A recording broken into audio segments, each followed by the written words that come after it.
नमस्कार। मैं मणि sir classes में आप सबका हार्दिक स्वागत है।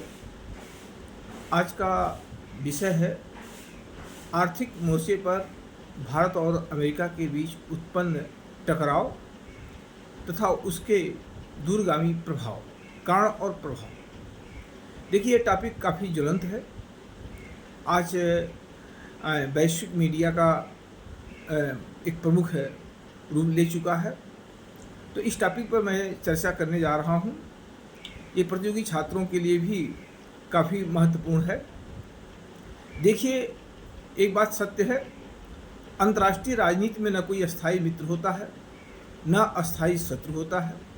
सभी परस्पर अपने हितों के अनुसार संबंधों का निर्धारण करते हैं। भारत और अमेरिका का संबंध भी परस्पर हितों पर ही आधारित रहा है। अगर हम भारत और अमेरिका के संबंधों का इतिहास जानें तो काफ़ी लंबा होगा, लेकिन एक शॉर्ट में हम बताना चाहते हैं कि भारत और अमेरिका के संबंध हमेशा उतार चढ़ाव के रहे हैं। अमेरिका कभी भारत का विश्वसनीय राष्ट्र नहीं बन पाया। यद्यपि भारत अमेरिका सहित विश्व के सभी राष्ट्रों के साथ अपने संबंधों को सर्वोच्च प्राथमिकता देता रहा है।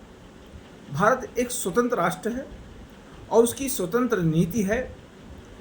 आज का भारत बहुत तेज़ी से विभिन्न क्षेत्रों में महत्वपूर्ण स्थान प्राप्त कर चुका है और ऐसे में कोई भी राष्ट्र अमेरिका सहित भारत पर अब दबाव नहीं दे सकता है। यद्यपि डोनाल्ड ट्रंप जो अमेरिका के राष्ट्रपति, इनका जो पहला कार्यकाल था वो भारत अमेरिका के संबंधों के लिए काफ़ी महत्वपूर्ण रहा, अच्छा रहा। लेकिन जो दूसरा कार्यकाल चल रहा है, ये कार्यकाल बहुत ही कमज़ोर दिखाई दे रहा है। यह हम कह सकते हैं कि विगत 30 वर्षों से जो भारत और अमेरिका के संबंध लगातार प्रगाढ़ होते गए, उसको रसातल में पहुंचाने का कार्य अमेरिकी राष्ट्रपति डोनाल्ड ट्रंप कर रहे हैं। तो उसका कारण यह है, ट्रंप और उनके आसपास उनकी कैबिनेट, उनके सलाहकार जो हैं, वो मुझे लगता है कि उनको गलत सलाह दे रहे हैं और ट्रंप भी उसी सलाह पर चलने के हुए काम करते दिखाई दे रहे हैं। अमेरिका के राष्ट्रपति चाहते हैं कि भारत दबाव में आकर काम करे और मेरे अनुसार अपनी दशा और दिशा तय करे। लेकिन आज का भारत विश्व के किसी भी राष्ट्र के दबाव में आने वाला नहीं है। अगर हम अमेरिका के सामने यस-मैन के रूप में रहें तो कोई भी तनाव नहीं है, लेकिन भारत अपने हितों को सर्वोच्च प्राथमिकता दे रहा है। अब अगर हम वर्तमान में देखें कि आज भारत और अमेरिका के बीच जो तनाव बढ़ रहा है, उसके क्या क्या कारण हैं? उसके कई कारण हैं। जब से रूस और यूक्रेन के बीच युद्ध चल रहा है, रूस पर आर्थिक प्रतिबंध अन्य देशों के, अमेरिका सहित बहुत से देशों के द्वारा लगाया गया है। ऐसे में भारत जो है रूस से सस्ते में कच्चा तेल को इंपोर्ट कर रहा है। इसका प्रभाव रूस की इकोनॉमी पर पड़ रहा है, अर्थात जो रूस पर आर्थिक प्रतिबंध लगाए गए हैं यूक्रेन संकट के चलते, वो प्रभावहीन होता दिखाई दे रहा है। इसको लेकर के अमेरिकी राष्ट्रपति डोनाल्ड ट्रंप को काफ़ी चिढ़ है। उनको लगता है कि हम भारत पर दबाव डाल करके अमेरिका से, रूस से जो है तेल आयात को, समझौते को रद्द करा सकते हैं। आज का भारत कहता है कि हम अपने हितों के साथ समझौता नहीं कर सकते हैं। जहां हमारे नागरिकों को सस्ता तेल हम उपलब्ध करा सकने में सक्षम होंगे, हम उसी देश से तेल आयात करेंगे। तो अमेरिकी विरोध के बावजूद भारत द्वारा रूस के साथ कच्चा तेल का आयात करना, ये अमेरिका को नागवार गुजर रहा है। दूसरा जो सबसे बड़ा कारण है वो ये है कि जो आज भारत एक वैश्विक स्तर पर आपूर्तिकर्ता राष्ट्र के रूप में उभर रहा है, वह न केवल अमेरिका को निर्यातक राष्ट्र है, अभी विश्व के बहुत से देशों को निर्यात करता, विभिन्न प्रकार के उत्पाद को निर्यात करता है, जिसमें विशेष करके कृषि। अमेरिका चाहता कि भारत कृषि के क्षेत्र में अपना मार्केट खोले, जिससे अमेरिकी निर्यात बढ़ सके, जबकि भारत खुद कृषि उत्पादों का वैश्विक स्तर पर एक बड़ा निर्यातक राष्ट्र है। भारतीय कृषि उत्पादों का, अन्य सामानों का अमेरिका में भारी डिमांड है, चाहे वो कृषि उत्पाद हो, इलेक्ट्रॉनिक्स हो, ज्वेलरीज हो, चमड़े के सामान हो, या हम औषधि हो, इन सब चीज़ों पर अमेरिका में काफ़ी डिमांड है। डोनाल्ड ट्रंप ने 50% टैरिफ लगा करके भारतीय निर्यातक वस्तुओं पर प्रतिबंधित करना चाह रहे हैं।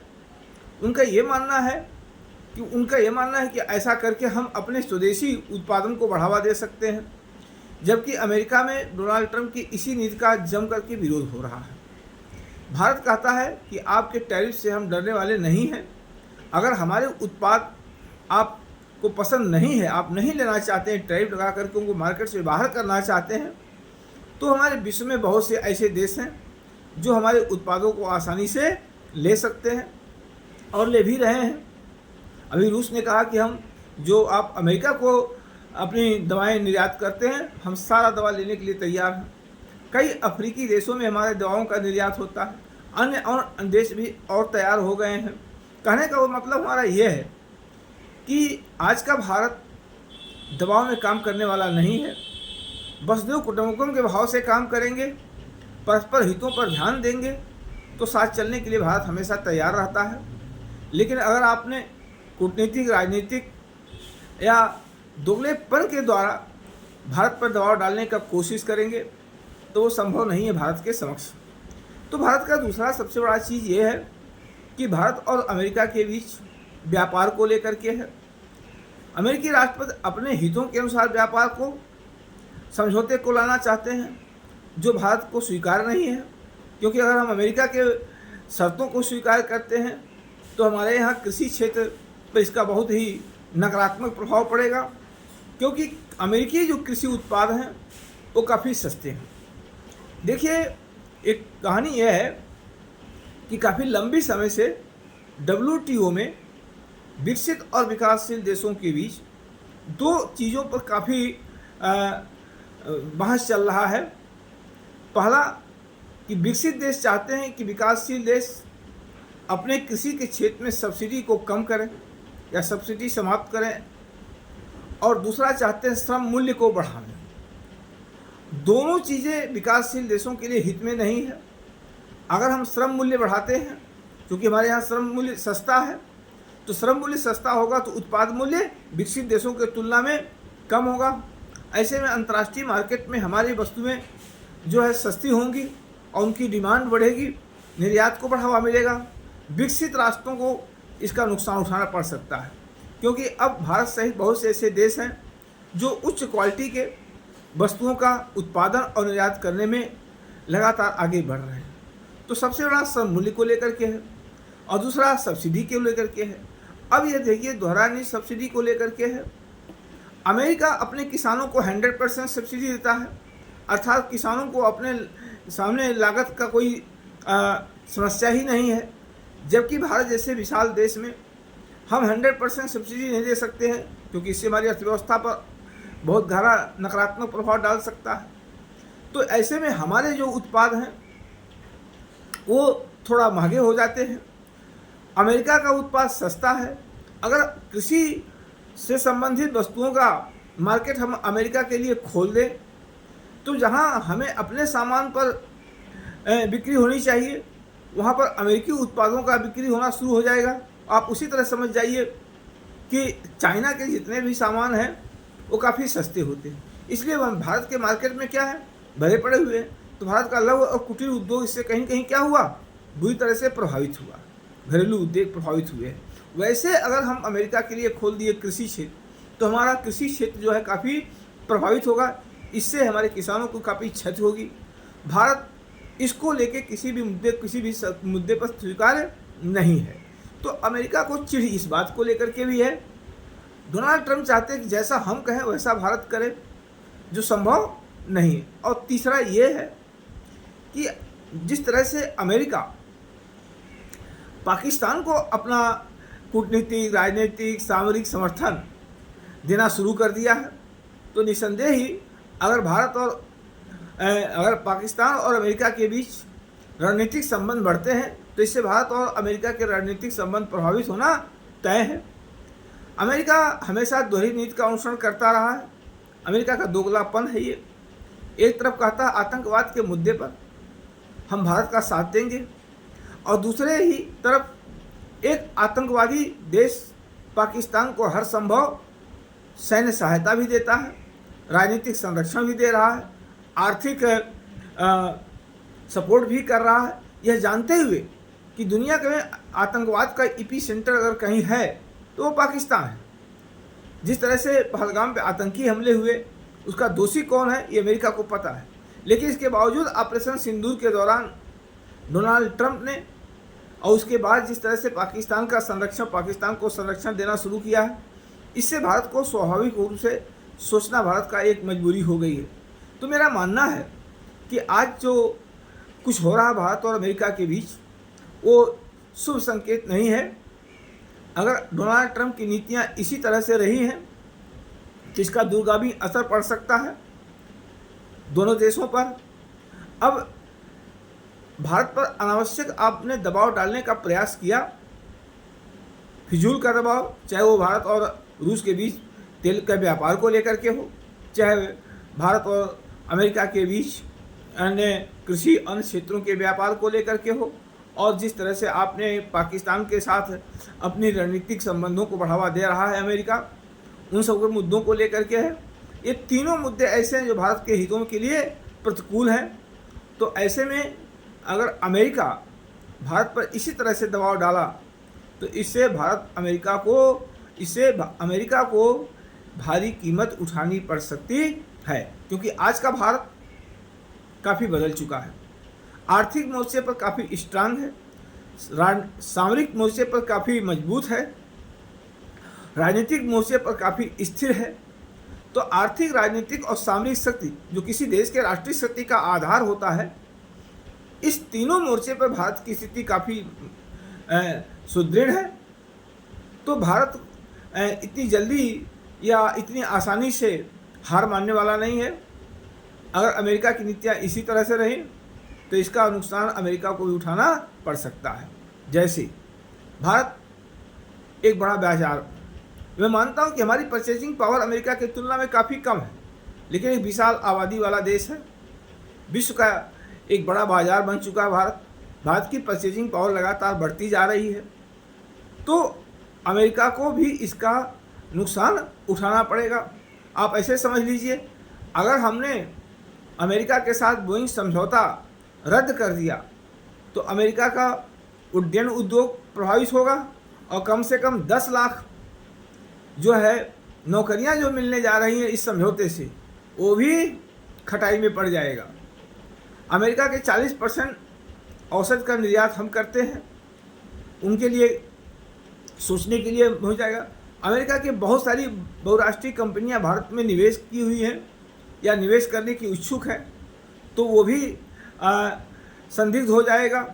तो अगर अमेरिका का यही कदम रहा तो हमारा तो जो नुकसान होगा सो होगा ही, लेकिन इससे अमेरिका को भी भारी क्षति उठानी पड़ेगी। और इसी चीज़ को देख करके आज डोनाल्ड ट्रंप के देश में खुद उनका विरोध वहाँ के नेता और वहाँ के आम नागरिक कर रहे हैं। ये कैसा राष्ट्रपति हमने चुन लिया कि जो अनावश्यक तनाव को बढ़ावा दे रहा है और अमेरिकी नागरिकों को सांसद में डालने का प्रयास कर रहा है। तो कहने का आशय ये है कि आज का भारत काफ़ी बदल चुका है, आत्मनिर्भर भारत है, विभिन्न क्षेत्रों में आत्मनिर्भरता प्राप्त कर चुका है। अब एक आयातक देश नहीं है, अब भारत विश्व का एक प्रमुख निर्यातक राष्ट्र बन चुका है। चाहे वो रक्षा का क्षेत्र हो, चाहे उद्योग का क्षेत्र हो, कृषि का क्षेत्र हो, हर क्षेत्रों में हमारे निर्यात लगातार वैश्विक स्तर पर तेज़ी से बढ़ रहा है। हमारा विदेशी मुद्रा भंडार लगातार बढ़ रहा है, हमारी अर्थव्यवस्था लगातार मजबूत हो रही है।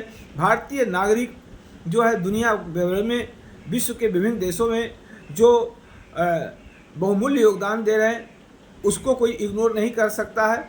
तो आज के डेट में ये हम समझ सकते हैं कि अमेरिका की नीतियाँ अमेरिका को ले डूबेगा। अगर डोनाल्ड ट्रंप ने अपने इसी हठधर्मिता का पालन किया तो इससे भारत और अमेरिका के संबंध बहुत ही निचले स्तर पर आ जाएंगे, या हम कह सकते हैं कि 1990 के पूर्व की स्थिति में आ जाएगा। और जिस तरह से उन्होंने पाकिस्तान को अपना जो है क्या कहते हैं सहयोग बढ़ाना शुरू किया है, उसका खामियाजा अमेरिका को भी उठाना पड़ेगा और उसका खामियाजा पाकिस्तान को भी उठाना पड़ेगा, क्योंकि जिस तरह से भारत आज एक स्वतंत्र और संप्रभु राष्ट्र है, पाकिस्तान इसकी कल्पना भी नहीं कर सकता है। वो हमेशा पिछलग्गू राष्ट्र रहा है और आगे भी उसे पिछलग्गू राष्ट्र बनने की संभावना दिखाई दे रही है। तो कहने का आशा हमारा यह है कि आज का भारत जो है काफ़ी बदल चुका है। अमेरिका को एक बार सोचने की आवश्यकता है कि हम भारत के साथ कैसे संबंधों को आधार दें, क्योंकि भारत हिंद प्रशांत क्षेत्र का एक शक्तिशाली राष्ट्र है और अगर अमेरिकी नीतियां ऐसे ही रहीं तो विश्व के जो 4 देश हैं, भारत और चाइना, रसिया और ब्राज़ील, ये चारों अगर एक साथ मिलकर के काम करते हैं तो वैश्विक अर्थव्यवस्था का लगभग 45% से अधिक क्षेत्र को प्रभावित करते हैं। और अब अमेरिका को सोचना है, जैसा कि हाल के दिनों में जो घटनाक्रम चल रहा है उसमें विश्व के सभी 4 देश एक मंच पर होते हुए दिखाई दे रहे हैं और इससे ये बहुध्रुवीय व्यवस्था में अमेरिकी वर्चस्व को कमज़ोर करने में मदद भी मिलेगी और ये देश संप्रभु राष्ट्र के रूप में अपनी वैश्विक स्वीकार्यता को बढ़ावा दे सकते हैं। जय हिंद, जय भारत।